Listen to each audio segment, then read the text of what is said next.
Isipin mo ang isang makina na sobrang liit, hindi mo makikita kahit anong tingin. Ngayon, isipin mo na itong maliit na makina ay kaya maglakbay sa dugo mo, maghatid ng gamot sa mga partikular na selula, o kaya magayos ng mga nasirang tissue.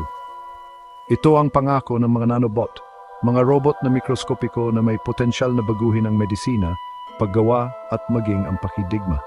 Ang mga nanobot ay nasa mga unang yugto pa lang ng pagunlad, pero mabilis ang pagsulong ng mga siyentipiko.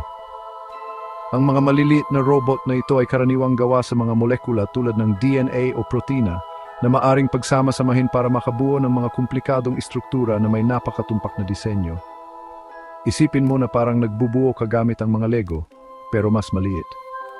Ang mga nanobot na ito ay dinisenyo para magsagawa ng mga partikular na gawain tulad ng paghahatid ng gamot, pag-ayos ng mga selula o kahit pa ang pag-detect ng mga pagbabago sa kapaligiran.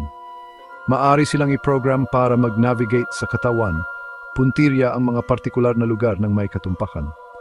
Ang ganitong antas ng katumpakan ay maaring magpabago sa kung paano natin ginagamot ang mga sakit na nagpapahintulot sa atin na puntiryahin ang mga cancerous na selula nang hindi sinasaktan ang malulusog na tissue. Ang mga potensyal na gamit ng mga nanobot ay higit pa sa medisina. Malaki ang puhunan ng militar sa pananaliksik sa nanoteknolohiya. Sinusuri ang potensyal nito na lumikha ng mga bagong armas at pagbutihin ang mga taktika sa larangan ng digmaan. Isipin ang mga kumpol ng mga mikroskopikong robot hindi nakikita ng kalaban na may kakayahang mag-disable ng mga elektroniko, maghatid ng mga nakamamatay na lason o kahit na pumasok sa mga linya ng kalaban nang hindi napapansin. Ang mga nanobot na ito ay maaring i-deploy sa napakaraming bilang, nabubulusok sa mga depensa ng kalaban at gagawing lipas na ang mga tradisyonal na sistema ng armas. Maari silang gamitin para sa pagmamanman, pangangalap ng impormasyon nang hindi kinakailangan na isapanganib ng mga sundalo ang kanilang buhay. Ang pagunlad ng mga ganitong advanced na armas ay nagdudulot ng mga seryosong issue sa etika. Napakalaki ng potensyal para sa collateral damage dahil ang mga nanobot ay madaling kumalat lampas sa target na lugar na nagdudulot ng malawakang pagkasira at posibleng makapinsala sa mga sibilyan. Ang paggamit ng mga autonomous na nanobot sa pakikidigma ay nagbubukas din ng mga tanong tungkol sa pananagutan at kontrol.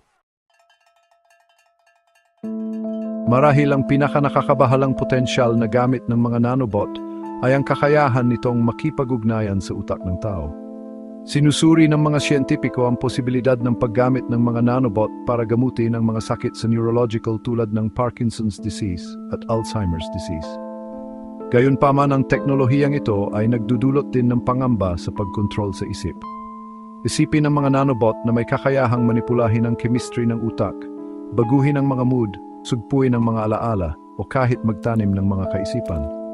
Sa maling kamay, ang teknolohiyang ito ay maaring gamitin para sa masasamang layunin.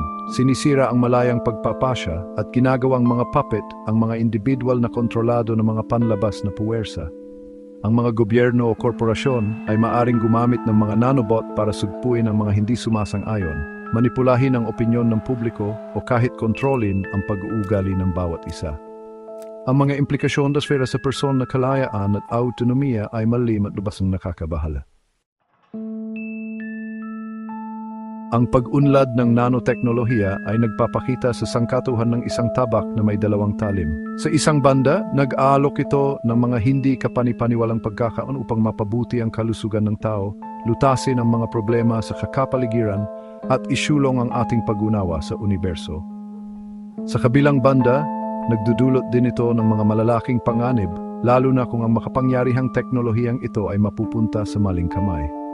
Ang potensyal ng mga nanobot na magamit para sa masasamang layunin, tulad ng pagkontrol sa isip, pagmamanman at pagbuo ng mga autonomous na armas, ay isang seryosong paalala sa mga ethical na hamon na dulot ng mapagsulong sa teknolohiya. Habang tumutungo tayo sa larangan ng nanoteknolohiya, mahalaga na magpatuloy tayo ng may pag-iingat, nakikipag-ugnayan sa bukas na dialogo tungkol sa mga potensyal na panganib at benepisyo ng transformative na teknolohiyang ito. Ang kinshijis sang katauhan ay maaring nasalaydit.